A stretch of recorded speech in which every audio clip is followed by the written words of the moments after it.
¿Qué tenemos de cuenta, señora secretaria?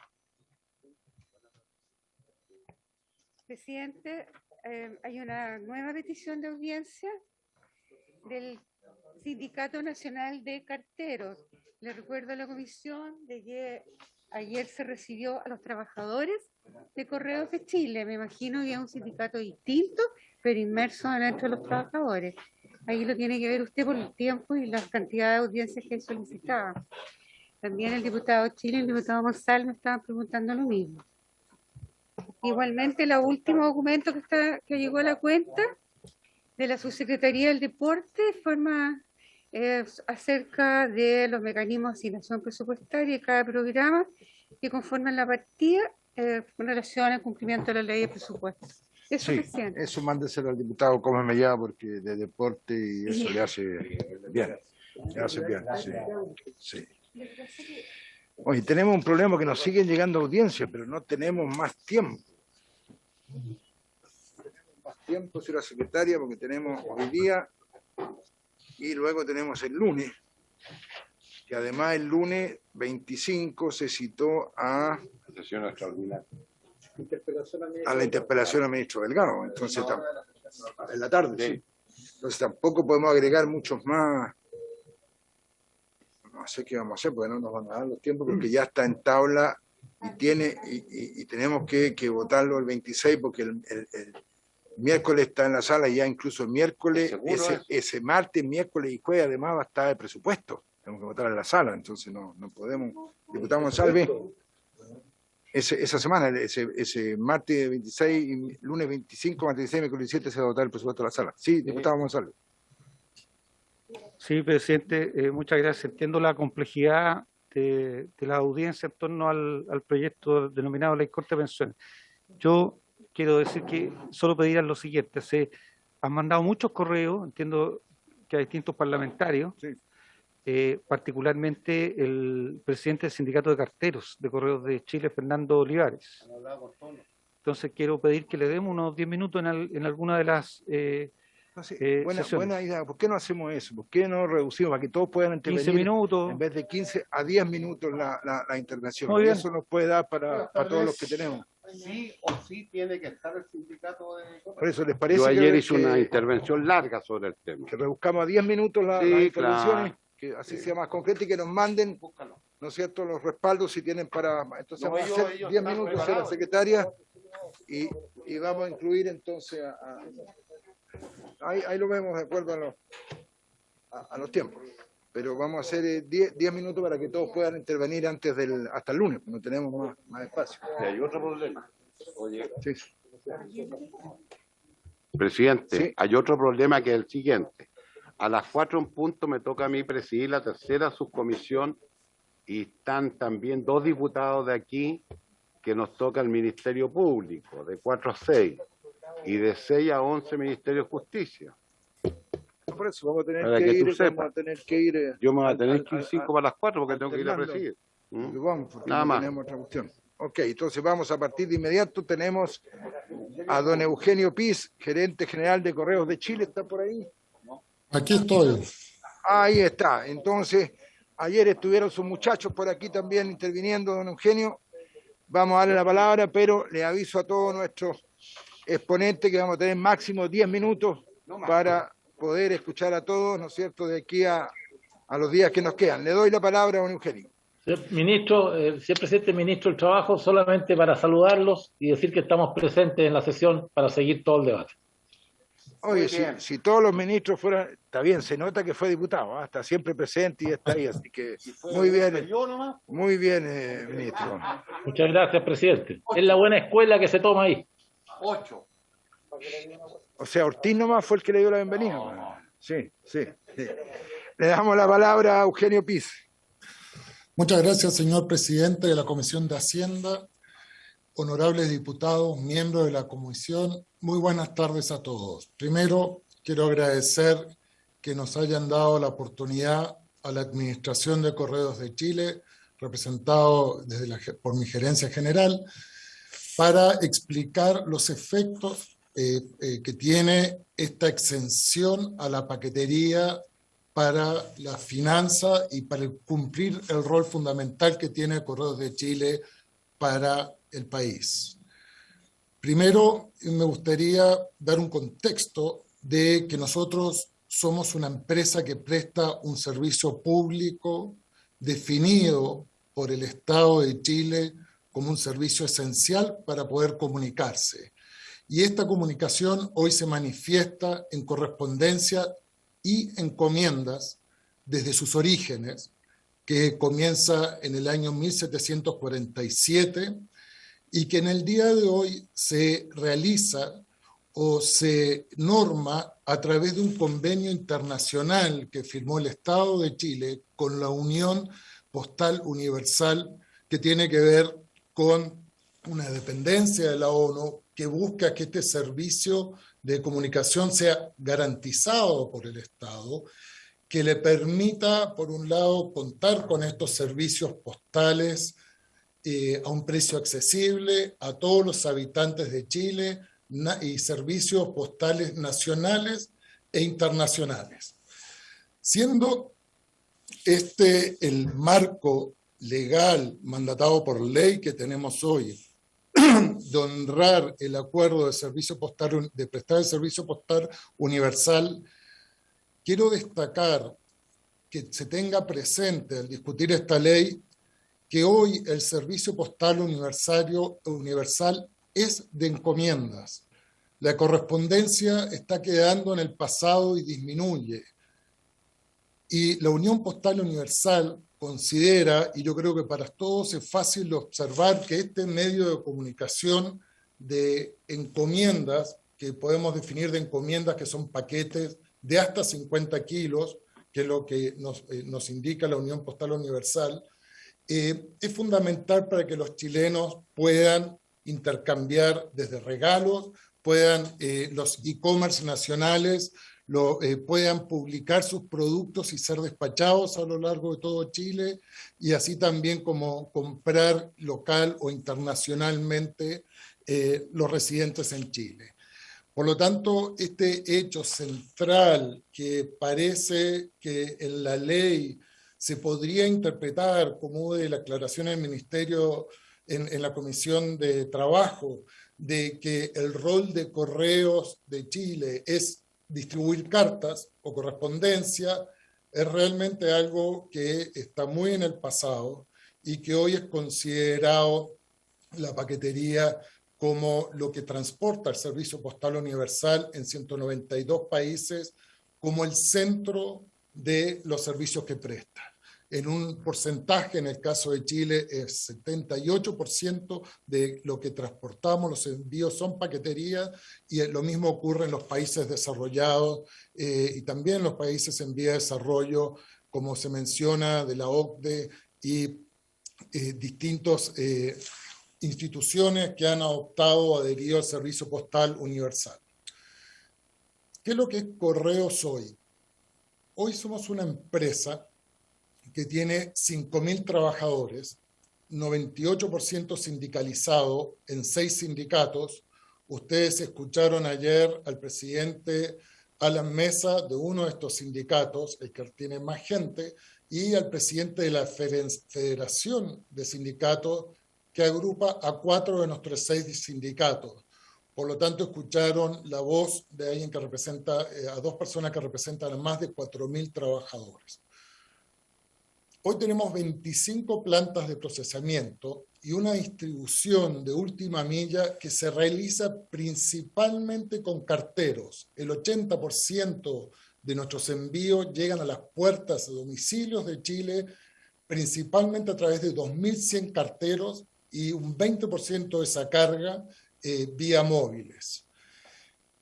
Esto es una parte esencial de nuestro rol social, el poder tener esta cobertura y esta cobertura personalizada y principalmente centrada en distribuir, como dije antes, encomiendas.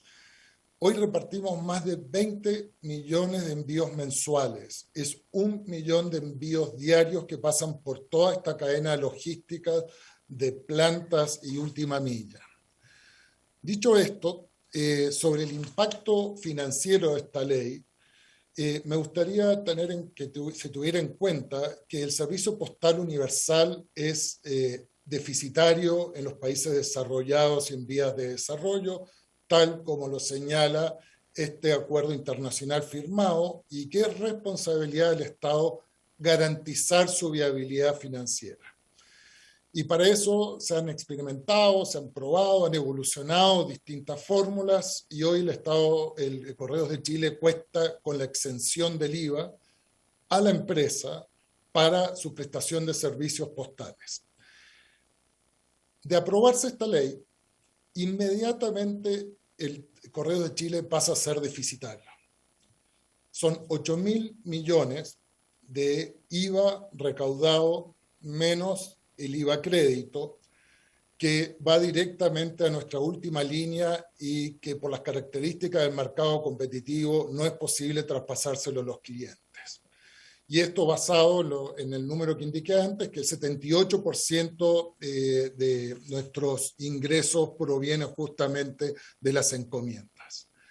Hoy contamos con caja, somos una empresa saludable, no hemos sido un cargo para el Estado desde que tenemos recuerdo, los que hoy trabajan en Correos Chile, hemos estado en punto de equilibrio, pero esta caja con la cual hoy contamos y podemos operar se extingue en el 2023 y de ahí en adelante necesitamos financiamiento para prestar este servicio postal universal, cosa que no está en discusión hoy, pero sí queremos hacer ver la grave implicancia que tiene para cumplir nuestros compromisos mandatados por ley, por un lado. Por otro lado, hacer presente que nosotros, otra consecuencia financiera, es que emitimos en el mercado de capitales nacional un bono por cerca de 50 millones de dólares, justamente para cumplir un mandato del gobierno en el año 2015 de transformarnos en una empresa principalmente de encomiendas, llamada hoy paquetería, y sabiendo que la correspondencia como medio de comunicación va en decadencia a tasas de 20, el 30% al año, y que la paquetería sube a una velocidad igual y con los efectos recientes globales de pandemia, etcétera, está creciendo inclusive a tasas mucho más altas. Por lo tanto, de entrar en este déficit estructural de la empresa, también ponemos a Correos Chile con el mercado financiero, con los emisores del bono, con los que compraron nuestros bonos, en incumplimiento de los acuerdos llamados Covenant, que es otro efecto importante. Es también central hacerles ver que la recaudación esperada para el fisco, para financiar el pilar solidario, en el mejor de los escenarios, siendo que en vez de que Correos Chile haya operado como operó históricamente en su punto de equilibrio, sino que genere utilidades extraordinarias sobre los 8.000, el efecto neto de recaudación para el pilar solidario son 2.800 millones de pesos, 3,5 millones de dólares y el 0,25% de los 1.100 millones que necesita el pilar solidario.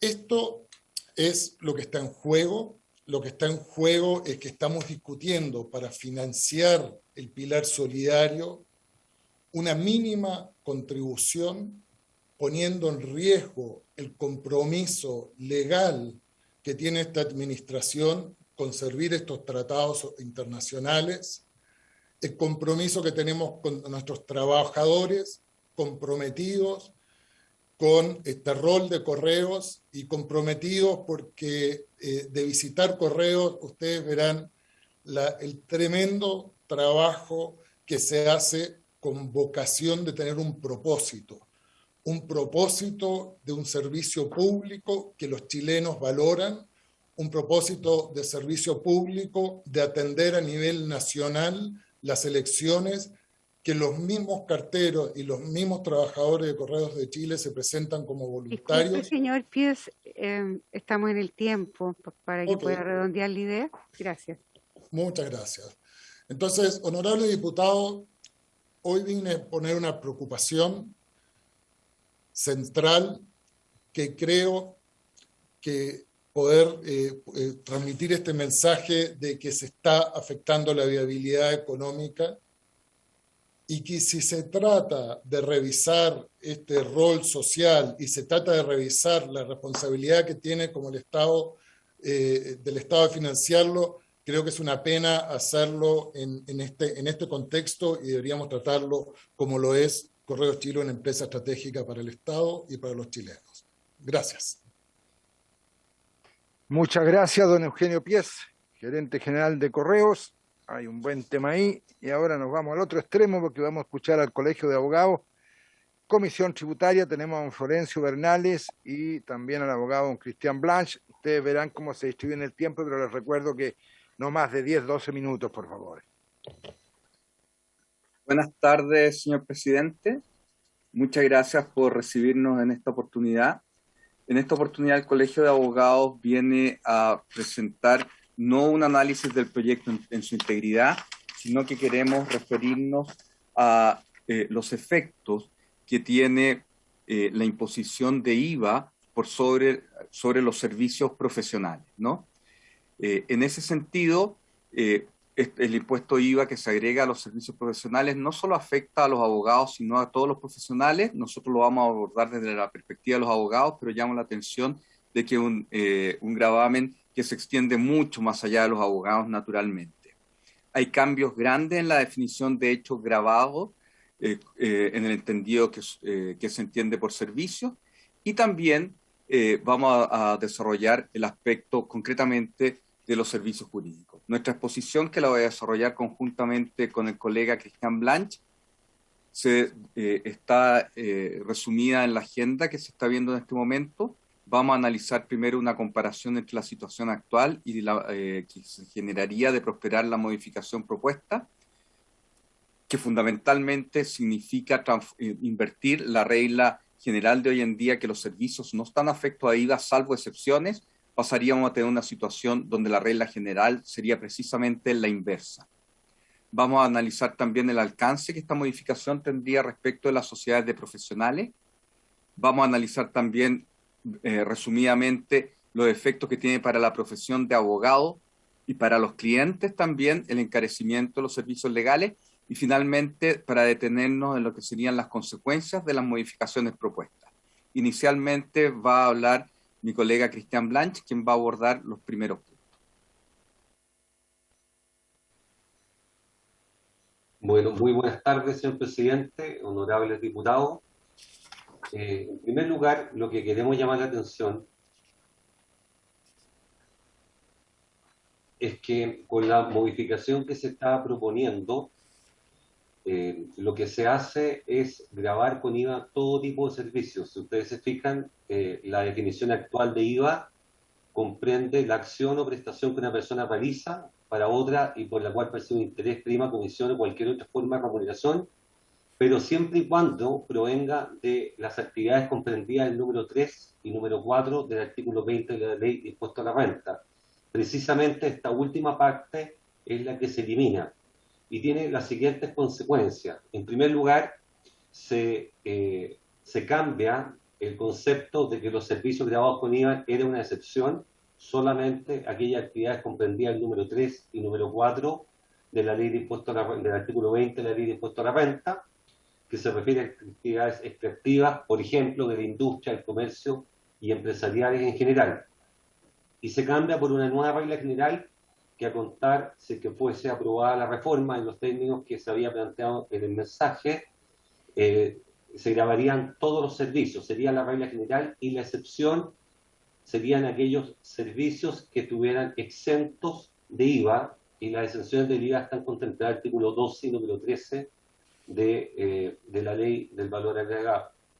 Por otro lado, también es importante hacer presente que más que una eliminación de una exención, lo que hay aquí, a nuestro juicio, es la incorporación de un hecho grabado nuevo, que serían los servicios. Ahora, ¿cuál es el problema que se plantea específicamente para los servicios profesionales de los abogados, los servicios legales? En primer lugar, es que las actividades profesionales, según las instrucciones, la interpretación uniforme del Servicio de Impuesto Interno del texto vigente, están comprendidas dentro del artículo 20, número 5 de la Ley de Impuesto a la Renta y por lo tanto están exentas del pago del IVA. Y con la nueva redacción, como ya he comentado, las actividades del artículo 20, número 5 de la Ley de Impuesto a la Renta estarían también grabados con IVA y dentro de ellos comprenderían los servicios legales. Por otra parte, el artículo 12, letra E, número 8 de la ley del IVA establece una exención en favor de las actividades enumeradas en el artículo 42 y el artículo 48 de la ley de impuesto a la renta. El artículo 42 se refiere en el número 1 a los trabajadores dependientes, aquellos abogados que prestan servicio con contrato de trabajo que estarían exentos de IVA, y el número 2 se refiere a los trabajadores independientes.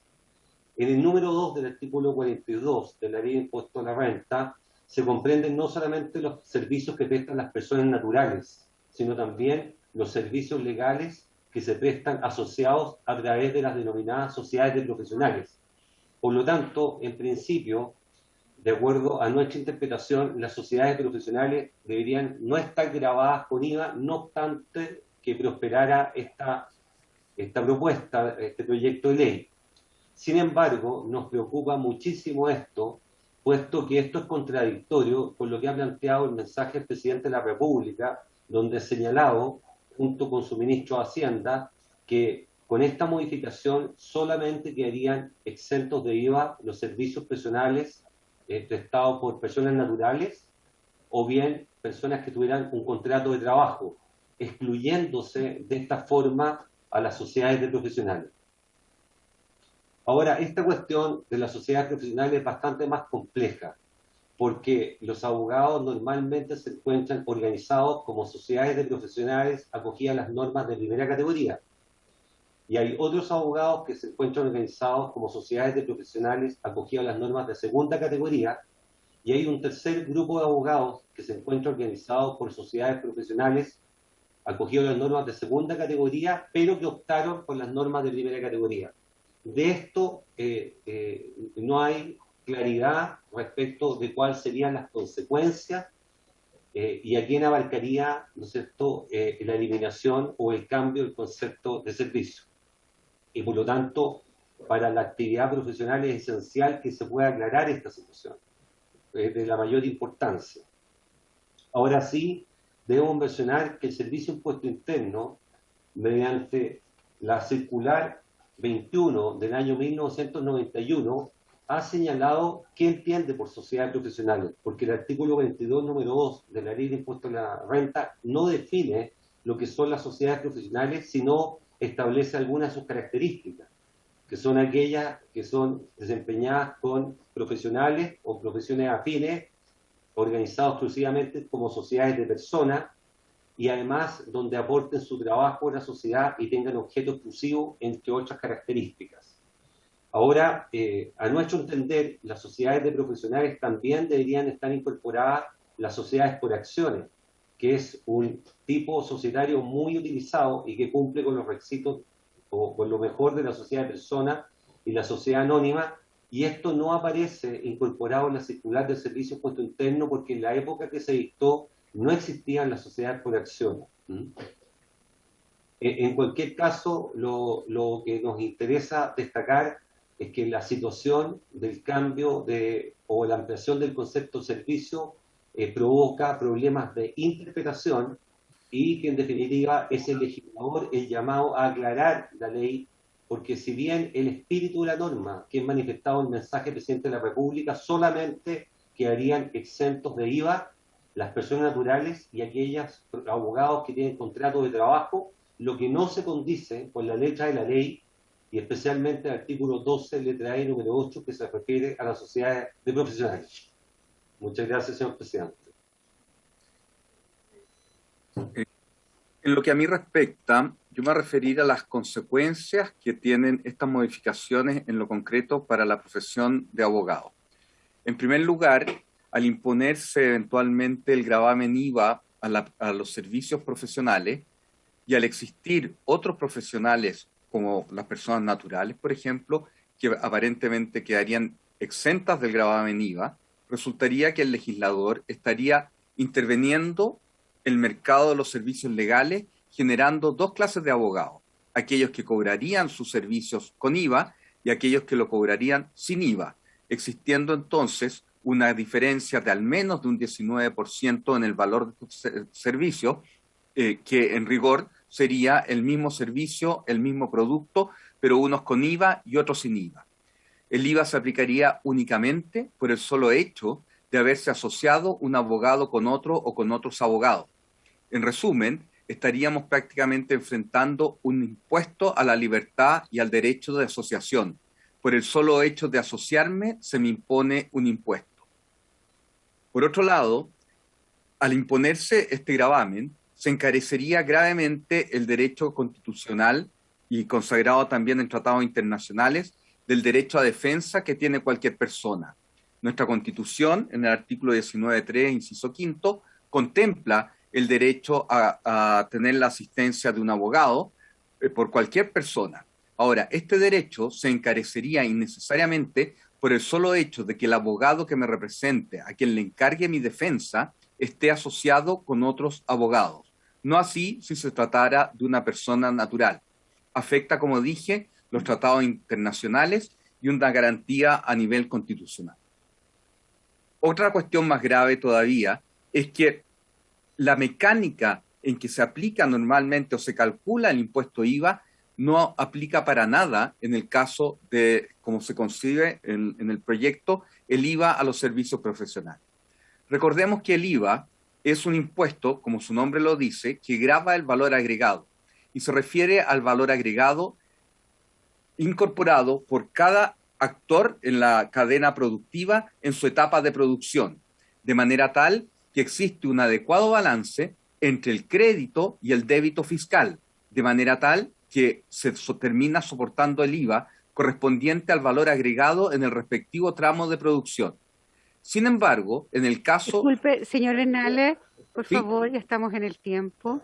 Me quedan los dos últimos bullets y con eso cierro. Muchas gracias. Sí, sin embargo, en el caso de las sociedades de profesionales, los profesionales prácticamente no tenemos crédito IVA, porque no estamos inmersos en una actividad productiva. El mayor costo que tenemos son las remuneraciones de las personas que trabajan con nosotros, y esas remuneraciones no generan crédito IVA, y por lo tanto terminamos aplicando un 19% al valor de todo el servicio, más que un impuesto IVA, que se le llama IVA, pero al final es un impuesto al servicio. Finalmente, hay unas cuestiones ya un poquitito más contingentes, que va a ser necesario que el Servicio Nacional de Aduana actualice y complemente el listado de servicios calificados como exportación, porque los servicios legales y los servicios profesionales no están calificados en esa entidad, y por lo mismo terminaríamos exportando IVA, cosa que en la ley del IVA no existe, no se aplica IVA en las exportaciones, de manera tal que habría que redefinir este aspecto para la prestación de servicios al extranjero. Y con esto concluyo y nuevamente agradezco la oportunidad de haber hecho valer nuestro punto de vista. Esto último, la otra lámina quedará a disposición de la comisión, pero espero habernos hecho entender.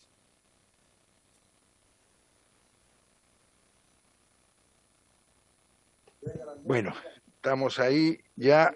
Bueno, lo bueno que tenemos la presentación acá también, señores parlamentarios, que nos han hecho llegar don Florencio y don Cristian, así que estamos bien con eso. Gracias, presidente. Además enviamos una minuta también, además de la Sí, por eso digo, la tenemos aquí también ambas. Aquí está la presentación y aquí está la minuta también, sí. Tenemos ahí.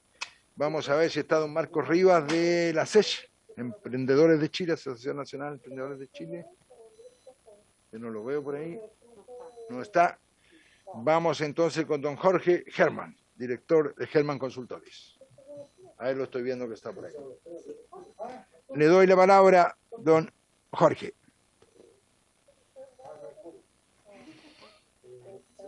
¿Está tampoco? Sí, no, sí, estoy aquí, disculpe. Disculpe, señor presidente, estoy aquí presente. No, es que estábamos viendo que salía una dama en su... Pero él, es don Jorge, sí, sí. Soy yo. Le damos la palabra a don Jorge, unos 10, 12 minutos, por favor. Sí, por supuesto. Si me pueden compartir pantalla, por favor. La pantalla está compartida, está compartida. Ya. Puede poner el... ¿Tenemos la presentación de Jorge? Se las voy a enviar. Eso, por favor, muchas gracias. Ahí se ve. Ahí se ve, ya. Primero que nada, muchas gracias, señor presidente, por la invitación. Por su intermedio, quisiera saludar también al resto de los diputados aquí presentes y también al ministro del Trabajo. Bueno, mi nombre es Jorge Germán, soy profesor de la Escuela de Economía y Negocios de la Universidad de Chile y también soy director de Germán Consultores. Primero que nada, bueno, el proyecto de ley básicamente aumenta la cobertura del pilar solidario de pensiones, financiándolo en base a modificaciones tributarias. En esta tabla que muestra a continuación se puede observar las principales modificaciones que se hicieron en la Comisión de Trabajo, donde las que quiero destacar es que en relación al financiamiento se modificó por 6 votos a favor y 5 en contra esta exención al mercado de capitales, y también se rechazó la afectación del IVA con 4 votos a favor y 5 en contra. ¿Ya? Eso llevó a que las modificaciones de la Comisión de Trabajo aumentaran el gasto en cerca de 1.022 millones, por la mayor cobertura del pilar solidario y de la pensión básica solidaria principalmente, que se aumentó a 210.000 pesos por parte de los diputados de dicha comisión, y se bajó el ingreso por cerca de 200 millones.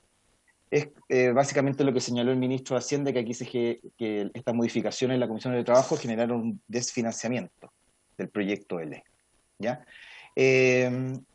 Bueno, la pensión básica solidaria ha presentado un aumento importante desde 104.000 pesos a 164.000 pesos gracias a la ley 21.190.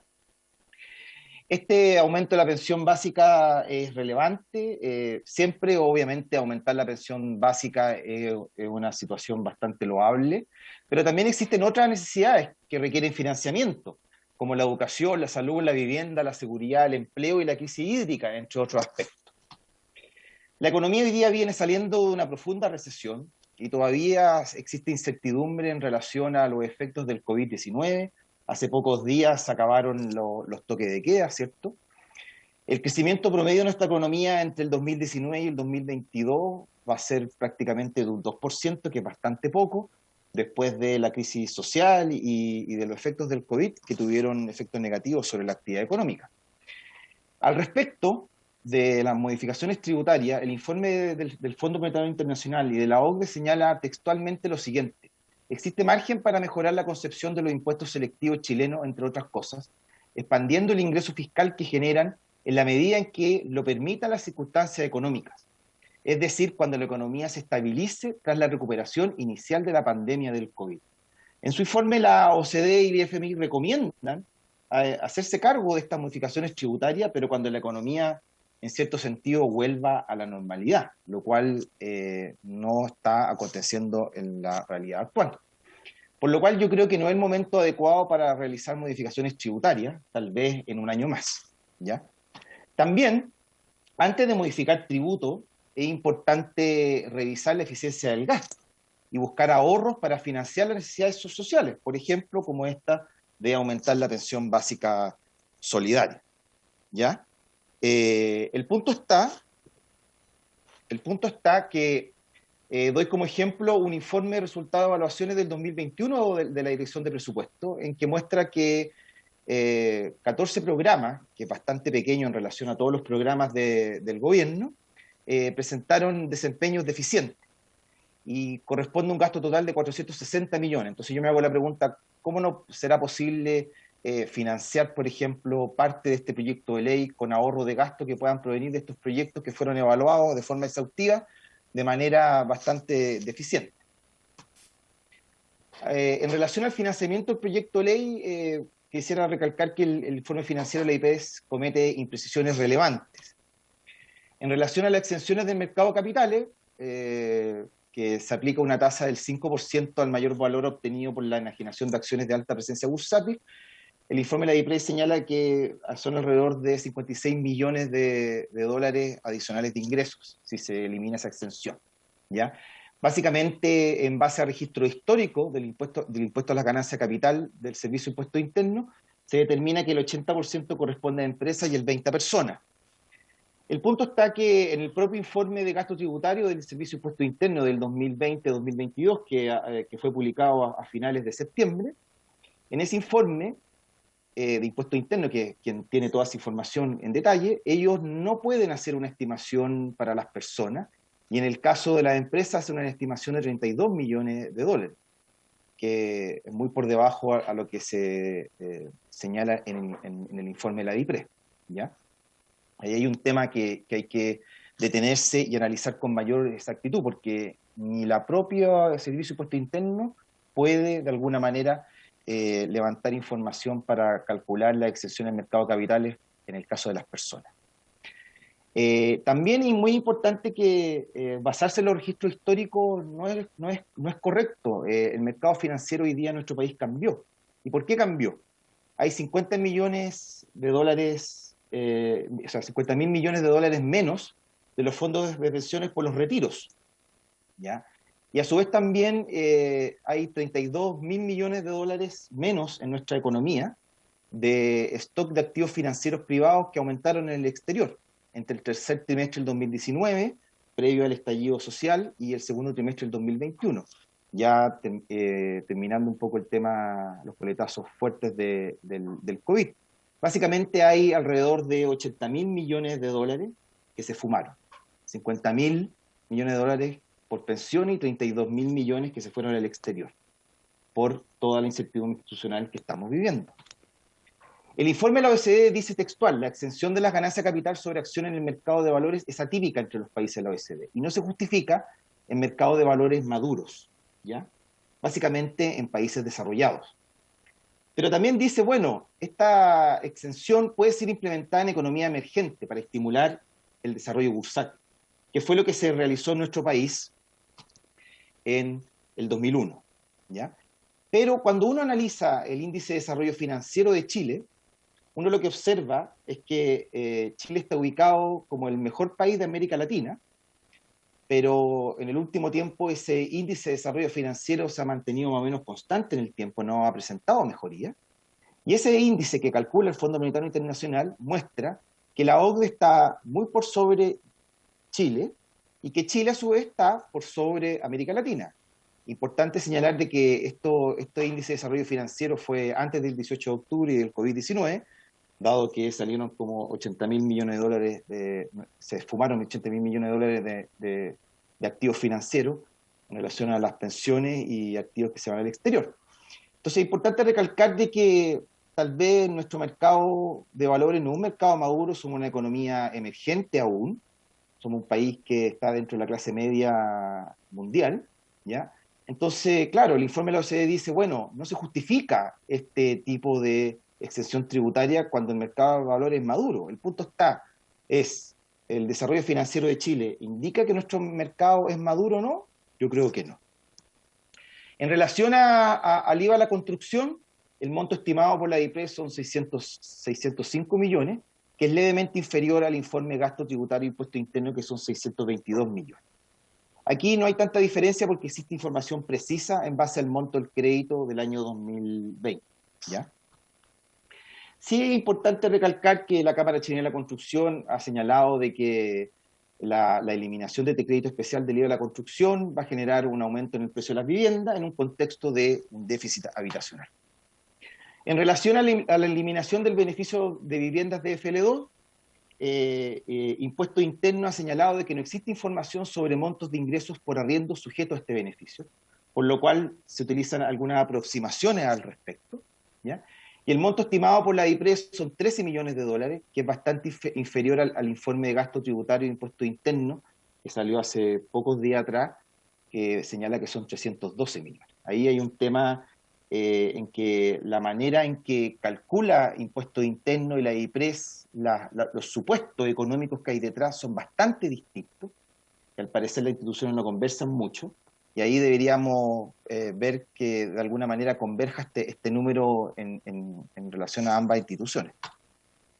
En relación a la afectación con el IVA a las prestaciones de servicio, la DIPRES señala que el financiamiento corresponde a 575 millones en los primeros años, ¿ya?, que es bastante inferior al informe de gasto tributario e impuesto interno, que sumando da 880 millones, al considerar los servicios financieros, las cotizaciones de ISAPRE, seguros, generales y vida, servicios de esparcimiento, servicios de empresa y servicios diversos, ¿ya?, que todo está con bastante detalle en este informe de gasto presupuestario del Servicio de Impuesto Interno, ¿ya?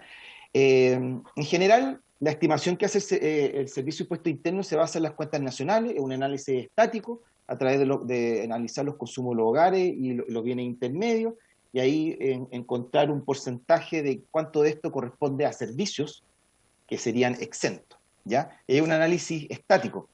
Y lo importante es que hay que hacer un análisis dinámico. ¿Por qué? Porque la recaudación por IVA a servicios va a ser menor a la estimada por parte de la DIPRES. ¿Por qué? Porque en un análisis dinámico lo que uno va a observar es que los servicios a personas naturales van a ser con boleta de honorario. Se va a generar una cierta ilusión por parte de las personas que generan servicio, ¿ya?, por el lado de las personas naturales, cuando le den el servicio a las personas naturales. Entonces, en vez de emitir boletas con IVA, van a emitir boletas con honorario, y la recaudación fiscal del IVA por ese concepto va a disminuir. Y por otra parte, las empresas compradoras de servicios van a ver que aumentará su IVA crédito.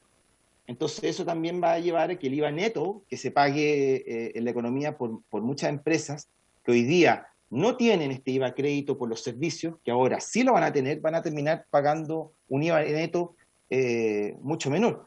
Entonces, el análisis de la afectación con el IVA a las prestaciones de servicio no solamente tiene que considerar las cuentas nacionales del Banco Central, sino que también hay que considerar estos efectos que se generan en la dinámica en el tiempo de esta ilusión que se va a generar con las boletas de honorario, y también este mayor IVA crédito que van a tener hoy día las empresas que contratan servicios.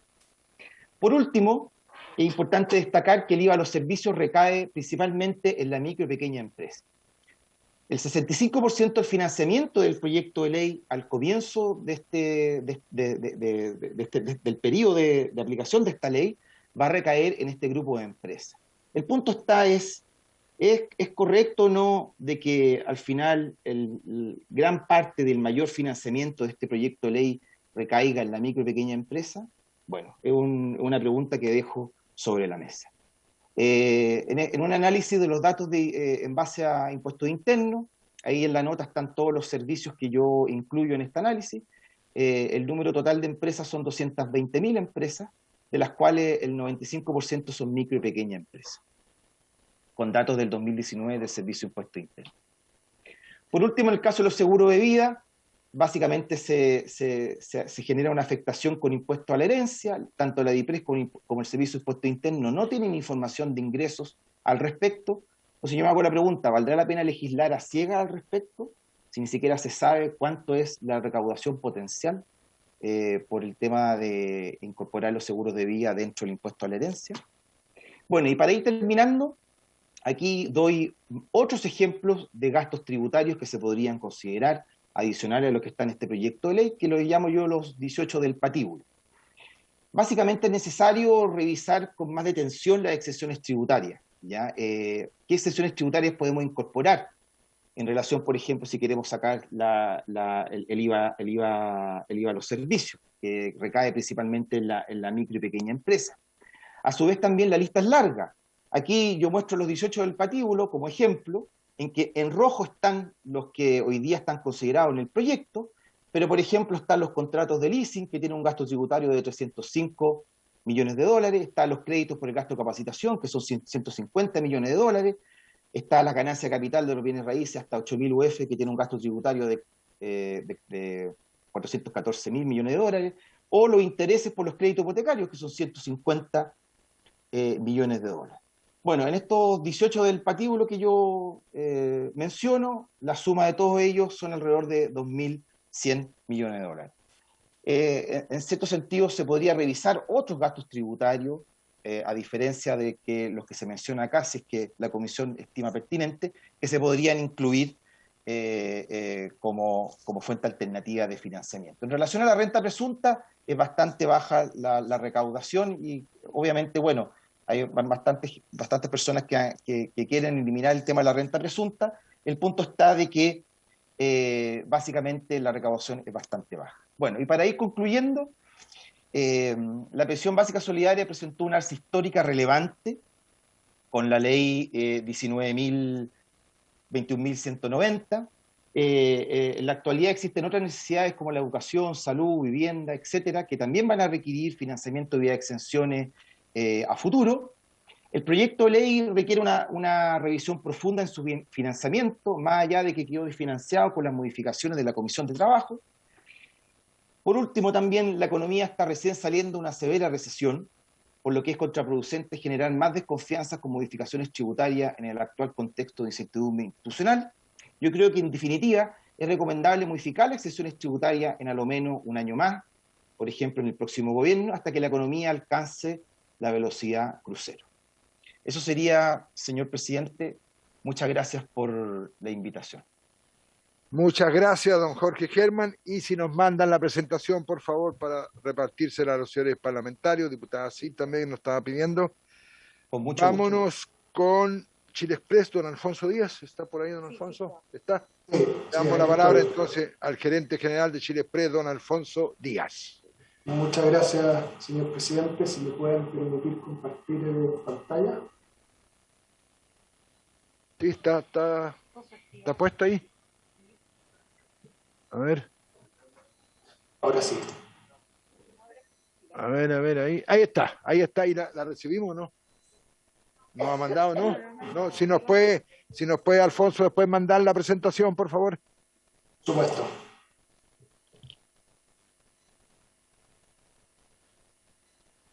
¿Se ve ahora, sí? Bueno, muchas gracias, se ve señor bien. presidente, honorables diputadas y diputados, señor ministro. En función del tiempo, voy a ir muy rápidamente a desarrollar una presentación que es bien explícita y bien concreta. Cuando se discute sobre las exenciones que tiene un determinado servicio o actividad económica, uno puede encontrar sentido, sobre todo cuando se trata de servicios como la salud, la educación, el transporte. Pero la situación de la cual estamos hablando con la exención de Correos de Chile es diferente y no tiene justificación. Este es un beneficio para una empresa única, que va en desmedro de la recaudación fiscal, pero también de todas las otras empresas que operan en un mercado que es un mercado competitivo y profundo, como vamos a ver. Esta, sin duda, es una mala política pública, porque los recursos que el Estado está destinando a esta exención bien podrían utilizarse en otros programas o ayudas, o, por ejemplo, en lo que este mismo proyecto persigue, que es fortalecer los recursos para las pensiones. Y se vienen a sumar, lamentablemente, a otra serie de ventajas con las cuales cuenta Correo en este mercado, como por ejemplo el monopolio en el envío de algún tipo de cartas certificadas, el no pago de contribuciones de bienes raíces, entre otros. Y tal cual como se ha dicho, esta es efectivamente una exención que tiene un origen muy antiguo, en épocas en que los países no tenían otro medio de comunicación que no fuera el intercambio de correspondencia, y donde, como norma absolutamente general y mayoritaria, eran prestados por una única empresa del Estado. Sin embargo, esos tiempos quedaron muy atrás, y hoy día ninguna de esas dos circunstancias se da ni en Chile ni fuera de Chile. Y en ese sentido, somos de la opinión que la exención de Correos de Chile es una exención que debe eliminarse. No tiene justificación, y voy a ahondar en esto, en el ordenamiento jurídico actual. Tampoco tiene sustento en la experiencia internacional y, como hemos dicho, daña la regulación fiscal y la competencia. Y voy a ir uno a uno por estos argumentos de manera bien ejecutiva. No existe en nuestro ordenamiento ninguna otra empresa, ni pública ni privada, que tenga un beneficio como este, una exención como esta, por el solo hecho de ser esa empresa. Para cualquier actividad que decida emprender, para atender a cualquier cliente, para operar en cualquier mercado, en cualquier geografía. Al contrario, las exenciones que están contempladas en la ley de IVA se establecen para un servicio o una actividad, como los que mencionábamos recientemente, la educación, la salud, etc. Pero no para empresas particulares dentro de esas industrias. Además de Correo, hay otras dos empresas, únicas dos empresas que tienen una exención nominada, pero tienen una circunstancia totalmente distinta. Una de ellas es la Casa de Moneda, donde tiene una exención de IVA, pero solo para la emisión de costeles, billetes, monedas y otras especies valoradas, que es las actividades en las cuales es un operador único. Sin embargo, en las otras actividades de Casa de Moneda, que son varias y donde compiten en el mercado, no cuenta con esta exención. Un segundo y último caso es la Polla Chilena de Beneficencia, que tiene efectivamente una exención de este tipo, pero su competidor privado, que es la Lotería de Concepción, también cuenta con la misma exención. Por lo tanto, esto también está dentro de un principio más amplio, ¿cierto?, en nuestro ordenamiento, que tiene que ver con que el Estado empresario debe sujetarse y regirse por las mismas normas que rigen a los privados. Tampoco encuentra esta exención sustento en la experiencia internacional, porque todos los países, o buena parte de los países que tuvieron este tipo de exenciones en su origen, están avanzando en un sentido inverso. Están eliminando o restringiendo severamente este tipo de exenciones o ventajas tributarias. Lo están haciendo porque se viene acumulando numerosa evidencia y opiniones coincidentes y consenso respecto de que producen todos estos efectos negativos que estamos comentando. Y esto también ha sido opinión explícita de la OCDE y de la Comisión Económica Europea, que vienen recomendando a los países eliminar este tipo de medidas. En tercer lugar, esta exención daña, como es obvio, la recaudación fiscal, pero también la competencia. Y esto es relevante per se, por principio, pero también porque este es un mercado estratégico para el desarrollo económico del país. La industria postal, del courier, de la distribución, de la logística, es hoy día, dado el avance que está teniendo todo lo digital y la economía digital, es una industria que resulta estratégica y no puede permitirse que su funcionamiento sea distorsionado por una mala política pública. Y por supuesto, ¿cierto?, que esta exención también constituye una discriminación frente a numerosas empresas que operan en el mismo mercado, prestando servicios tanto más competitivos, y que también han sido, como se mencionó, que era carácter de Correos de Chile. Todas estas empresas también han sido consideradas por el Estado como empresas de servicios esenciales. Sin embargo, tienen esta discriminación ya comentada. Luego, señor presidente, señores diputadas y diputados, quiero referirme a algunos argumentos que se han dado en favor de mantener la exención. Estos argumentos, la verdad, que no son efectivos. Se ha dicho, ¿cierto?, que esta exención sería necesaria para compensar la carga que tendría Correos por ser el operador nacional designado frente a la UNE. Se ha dicho también que sería necesaria para solventar la operación de Correos a lo largo de todo el territorio nacional, incluyendo lugares donde los operadores privados no llegan, y también que se comprometería a la viabilidad financiera de Correos. Voy a ir uno por uno muy rápidamente. La UPU, muy en resumen, es una organización dependiente de la ONU que agrupa a 190 países que adhieren a ella y donde se fijan una serie de políticas de funcionamiento y de intercambio de tráficos postales. El Estado de Chile ha designado a Correos de Chile como el operador nacional frente a la ONU. Y esto, la verdad es que, lejos de ser una carga, es una ventaja para Correos. Y es una ventaja porque, dada esta condición, es que Correos captura una parte sustancial de los tráficos, no solo postales, sino que los tráficos de e-commerce que entran al país, como ellos mismos lo han destacado en distintas ocasiones. Pero además, la propia empresa Correos de Chile lo reconoce y explicita en su prospecto de emisión de bonos, la cual escuchábamos recientemente, señalando textual que Correos ostenta una ventaja competitiva única por ser el operador nacional designado por el Estado de Chile.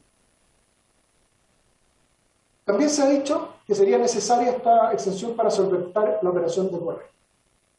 Y es necesario decir que Correos de Chile hoy día no presta todos sus servicios en todo el territorio nacional. Existen múltiples localidades en las que Correos ha decidido no establecer sucursales ni agencias, y algunas de esas localidades incluso cuentan con servicios de empresas privadas. La propia empresa en su memoria declara que debe estar presente en toda localidad de más de 5.000 habitantes.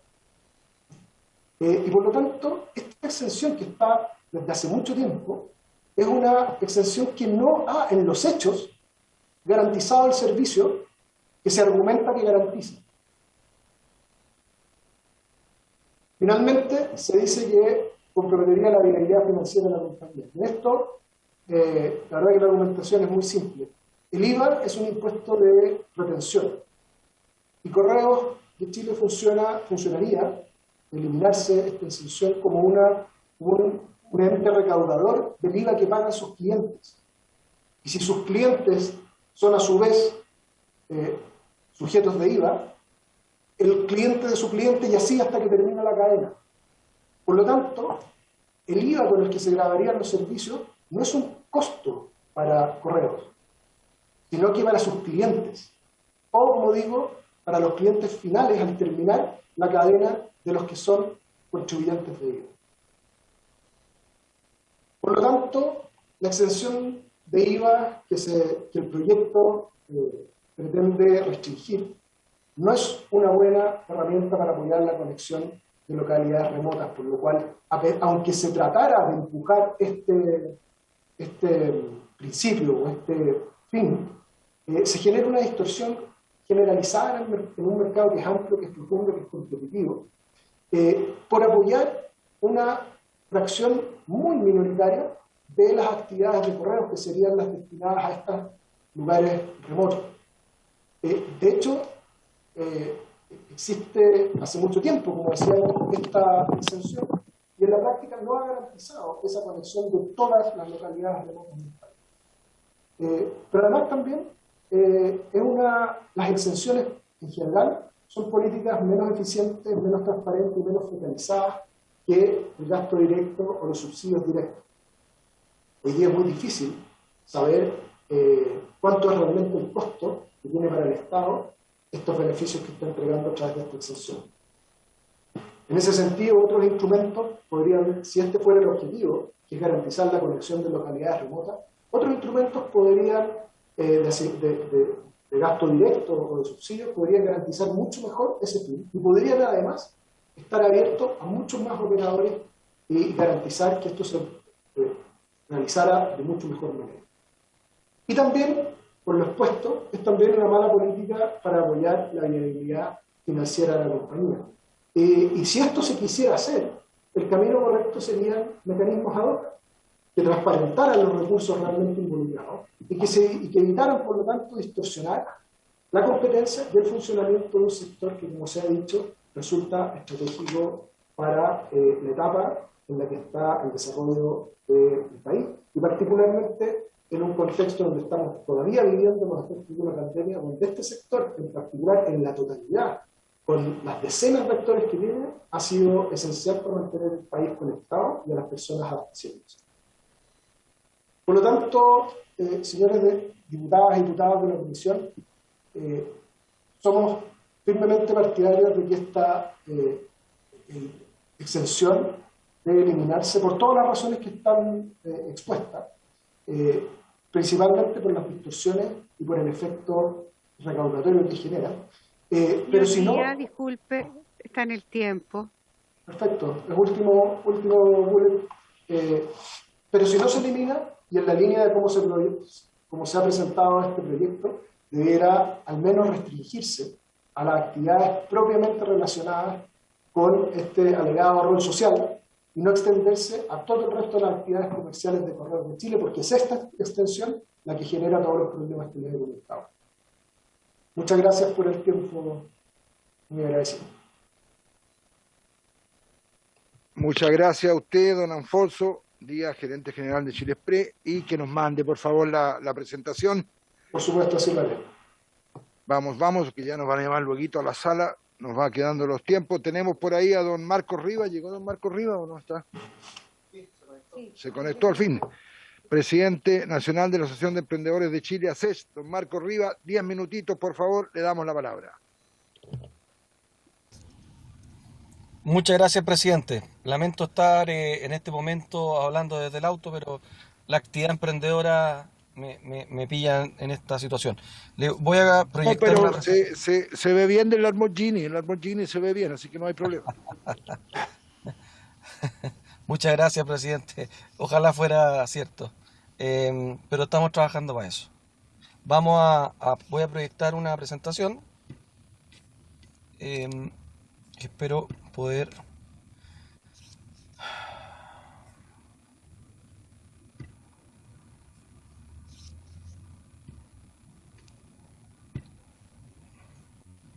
Deme un minuto, por favor, que estoy tratando de proyectar.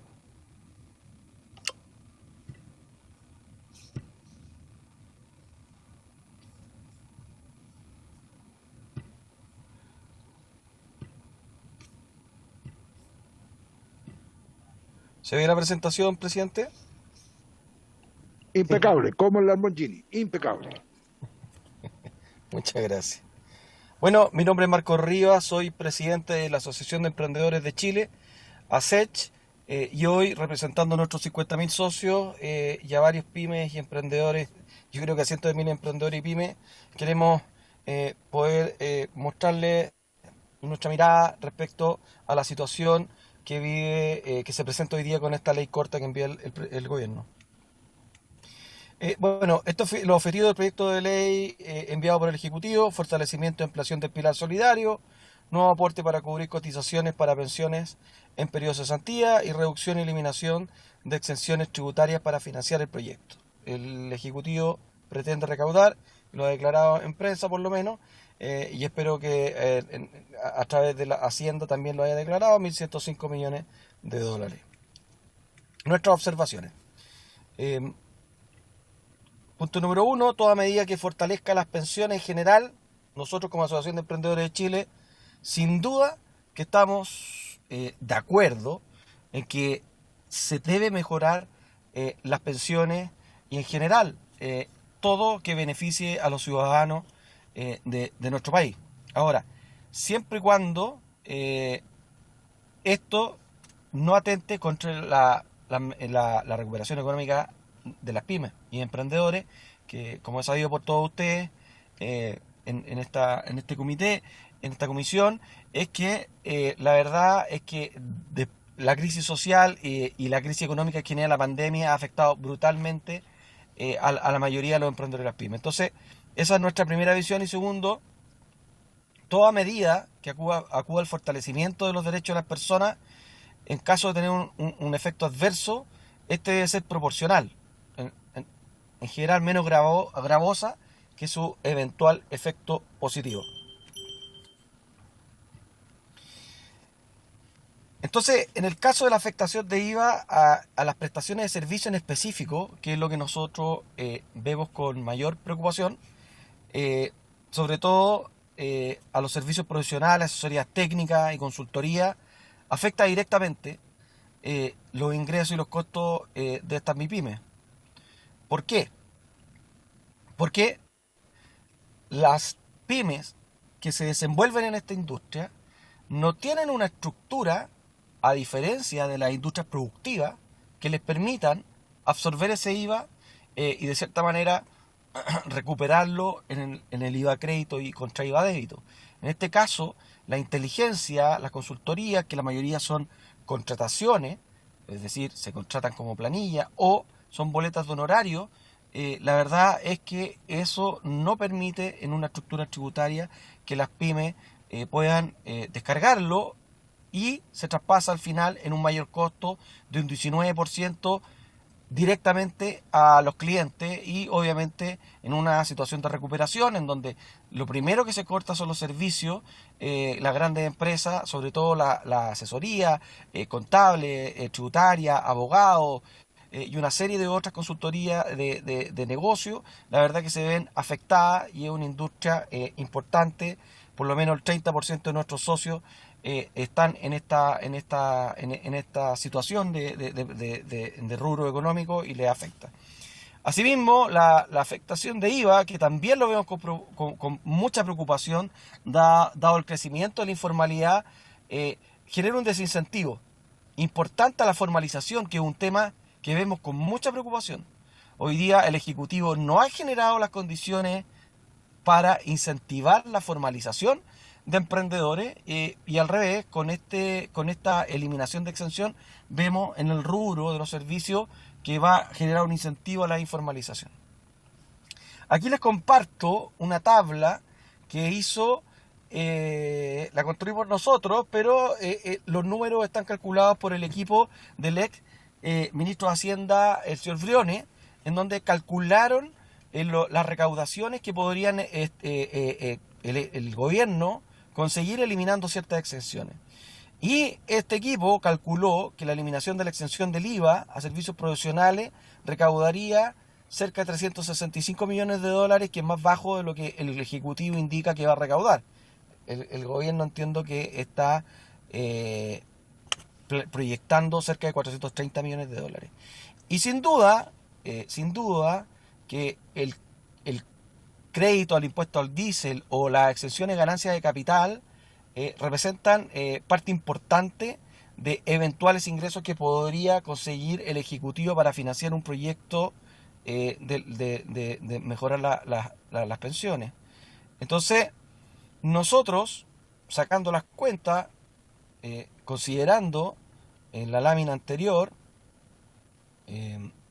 que la exención de ganancias de capital, el anterior ministro calculó cerca de 700 millones de dólares, y acá en la ganancia de capital el Ejecutivo proyecta 56, y proyecta sobre los 330 o 340 que proyectaba el anterior equipo, sobre las exenciones de servicios de 431 millones. A nosotros la verdad que nos llama la atención que vean eliminando las exenciones de servicio como algo positivo. Desde nuestra perspectiva es solo efectos negativos para las pymes y los emprendedores. Número uno, no tenemos la estructura tributaria. Número dos, va a afectar de igual manera, aunque generemos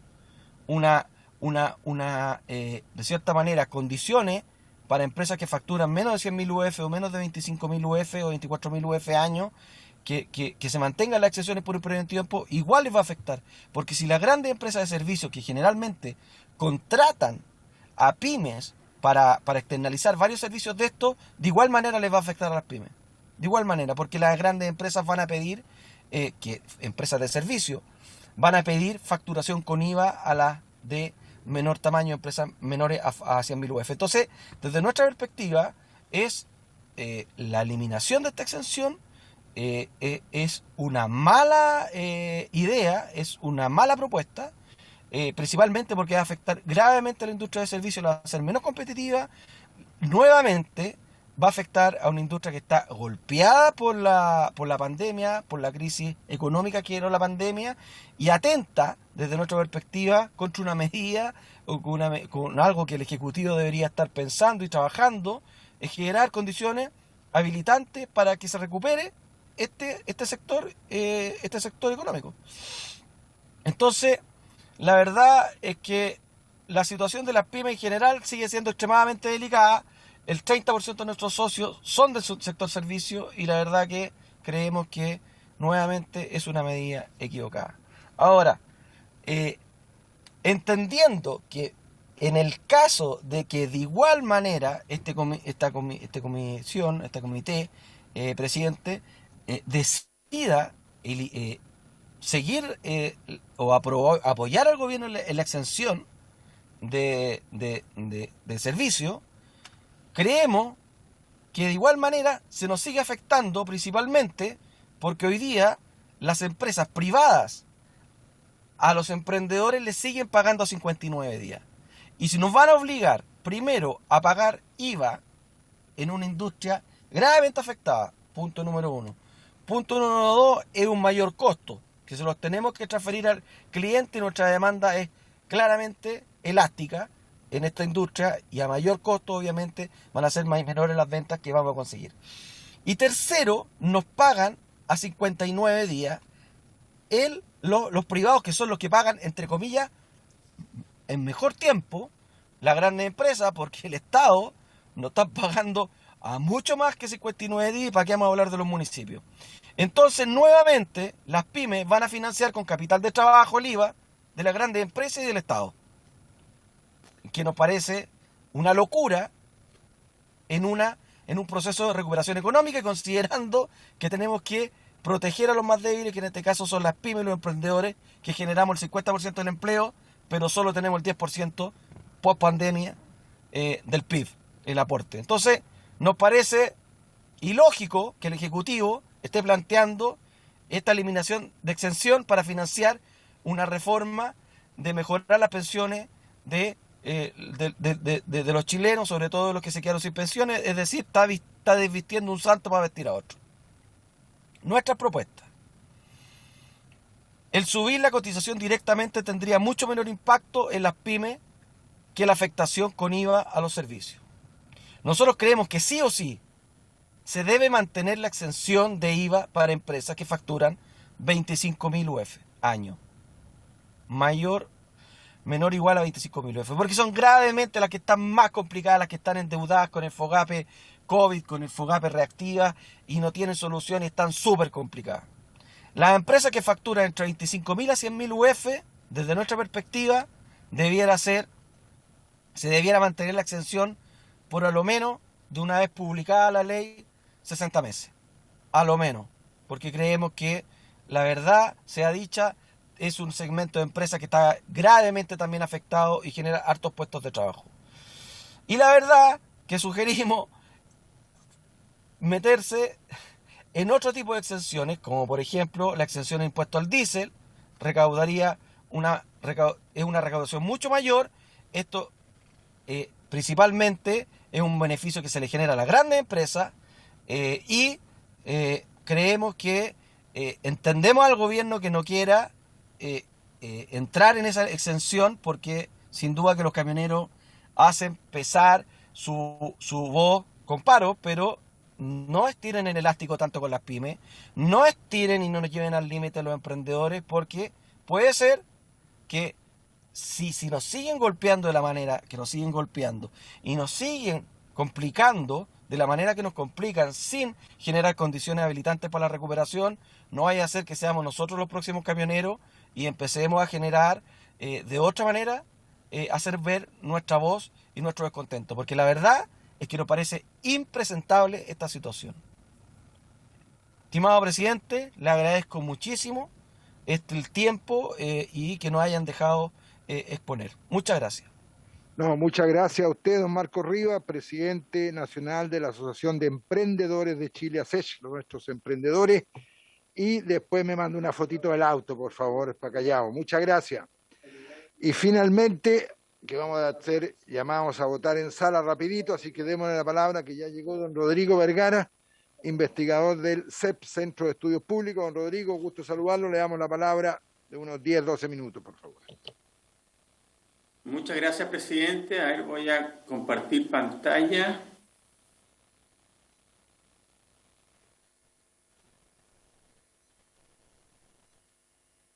Entiendo que se ve bien ahí, ¿cierto? Ahí se ve bien, y si después nos pueden mandar la presentación, por favor. Ya. Bueno, muchas gracias, señor presidente. Gracias también a los diputadas y diputados presentes, y buenas tardes a todos los presentes. Voy a hacer brevemente entonces un comentario de la ley corta de pensiones y inevitablemente tengo que referirme a algunas de las indicaciones que se le han hecho a este proyecto en la Comisión de Trabajo. Algunos antecedentes básicamente ya se han mencionado, así que muy rápido. Es un proyecto para aumentar el pilar solidario y financiarlo. El financiamiento viene de la eliminación de exenciones. Las indicaciones que se presentaron dicen relación en términos gruesos, con cambios de fondo al DL 3500, a la pensión básica solidaria y también al financiamiento, a las exenciones. Con ello deja de ser un proyecto que está financiado, que en un periodo de déficit fiscal importante no deja de ser un tema muy relevante. Y yo me voy a centrar en el tema de las exenciones, y me voy a centrar en el tema de las exenciones porque entiendo que me invitaron a esta comisión precisamente porque presidí la comisión sobre exenciones que se estableció hace un año en un acuerdo entre el Ministerio de Hacienda y la Comisión de Hacienda del Senado. Esta comisión tributaria para el crecimiento y la equidad, así se llamó, fue creada por el Ministerio de Hacienda en octubre del 2020. Voy a ver un segundo. Fue creada en octubre del 2020, hubo 18 comisionados de distintas tendencias políticas, o sea, fue bastante transversal. Fue promovido, como decía, por el Ministerio de Hacienda en acuerdo con la Comisión de Hacienda del Senado y se entregó el informe en enero de este año. Para eso tuvimos en cuenta un estudio del Fondo Monetario y la OCDE, que se hizo previamente, en el cual también se abordó el tema de las exenciones, y se hicieron una serie de recomendaciones.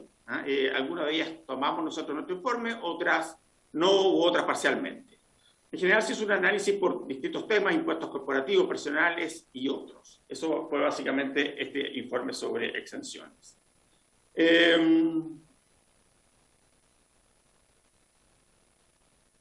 con problemas para pasar aquí la pantalla. Ahí está. ¿Cuáles son los principios que tuvimos en cuenta al hacer este informe de exenciones tributarias? El primero es esta necesidad de una evaluación constante de las exenciones. Las exenciones, por algo se llaman un gasto tributario, porque una exención es simplemente una excepción, una disminución o eliminación de un impuesto para un grupo de personas, para empresas, para un sector económico, etcétera, que implican al final una disminución de la recaudación tributaria, y de ahí entonces que se llamen gasto tributario.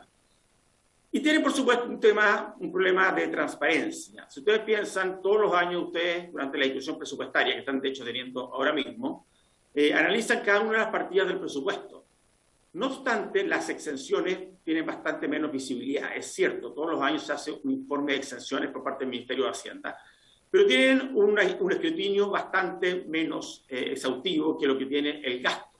Y la verdad es que también es un gasto, y desde ese punto de vista es importante estarlo revisando todo el tiempo. De hecho, cuando uno ve a países de la OCDE, otros países de la OCDE, ve que están llenos de comisiones o han tenido durante el tiempo varias de este tipo de comisiones que revisan las exenciones tributarias. Las principales conclusiones del estudio que hizo previo a nuestro informe el Fondo Monetario y la OCDE es que en general Chile tiene bastantes exenciones, pero hay problemas con los datos, problemas con la transparencia, problemas con la evaluación de muchas de esas exenciones. Y precisamente por eso que se ha ido avanzando en esa materia. De hecho, una de las cosas que plantean es que tenemos un tema significativo respecto a los datos. ¿Cuánto cuestan las exenciones? ¿Sabemos algunas, otras no sabemos? Para luego de ese informe, el Ministerio de Hacienda hizo una comisión que incluía impuestos internos, también la IPRES y otros, en el cual se mejoraron los datos y de hecho el último informe de exenciones tributarias que salió con el informe de las finanzas públicas este año es bastante más completo y con datos bastante más exactos. Por cierto, otro punto importante que tiene que ver con las exenciones es que una exención por definición siempre beneficia a alguien, a un grupo particular, y por lo tanto los grupos de presión son importantes en este tipo de decisiones. Cada vez que se quiere quitar una exención, aquel grupo que se ve beneficiado naturalmente reclama, y eso es importante tenerlo en consideración. El informe que hicimos fue un informe básicamente técnico, pero no obstante tuvimos consideraciones políticas, porque es virtualmente imposible no tener algún tipo de consideración política cuando uno elimina o piensa, digamos, en ciertas exenciones. El ejemplo quizás más claro es cuando uno piensa en zonas francas, que no está obviamente en este proyecto, digamos, pero zonas francas tienen un componente geopolítico que para una comisión como la nuestra era muy difícil de evaluar y por lo tanto se hace mención a ese tema también. Hay un tema también muy fundamental que es que hay que diferenciar qué es lo que son exenciones y temas de diseño. Exenciones es una excepción al impuesto, una disminución del impuesto. Los temas de diseño son temas que vienen con la política tributaria propiamente tal y que tienen que ver cómo está diseñado el sistema tributario. Yo puedo pensar, por ejemplo, que el impuesto a la gasolina o el impuesto al diésel es bajo en relación al impuesto a la gasolina, pero en mi opinión es un tema de diseño del sistema, no es un tema de exenciones. A diferencia, por ejemplo, del crédito del impuesto al diésel, al transporte, porque eso es tratar un sector en forma distinta. Supuestamente, esta comisión iba a tener una segunda etapa en la cual íbamos a evaluar, estudiar los temas de diseño, que era obviamente mucho más amplio, pero finalmente no se nos convocó a esta segunda etapa.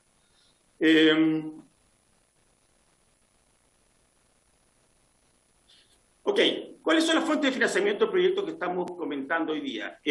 Algunas exenciones. Y yo creo que es importante, pues hay algunas en el siguiente sentido.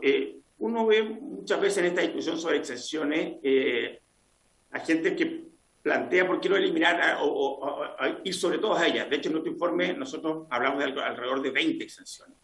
Pero yo entiendo que desde el punto de vista más práctico y quizás más político, es muy difícil avanzar en forma tan significativa. Me parece que es mejor hacerlo gradual. Desde esa perspectiva yo entiendo, digamos, la presentación de este proyecto. A mí en lo particular me hubiera gustado, por ejemplo, que hubieran otras exenciones, renta presunta, etcétera. Pero entiendo, y sobre todo en tiempos políticamente complejos, que el proyecto se focalice en algunas de ellas. Creo que es importante mencionar eso. ¿Y en cuáles se focaliza? Básicamente en una de ellas, ganancias de capital. En la comisión que presidí había distintas posiciones en relación a este tema. Una de esas posiciones, una de las posiciones importantes, era gravar con tasa única entre 5 y 10% las ganancias de capital, y esta es la que se toma en el proyecto, 5 y 15, sí, la comisión. Está tomada en el proyecto, en el proyecto del gobierno. Había otras posiciones, entre ellas una que era básicamente decir, oye, este es un tema de diseño, así que dada la importancia y la relevancia, mejor pasémoslo a la segunda etapa, como les decía, que nunca vino, que era sobre temas de diseño.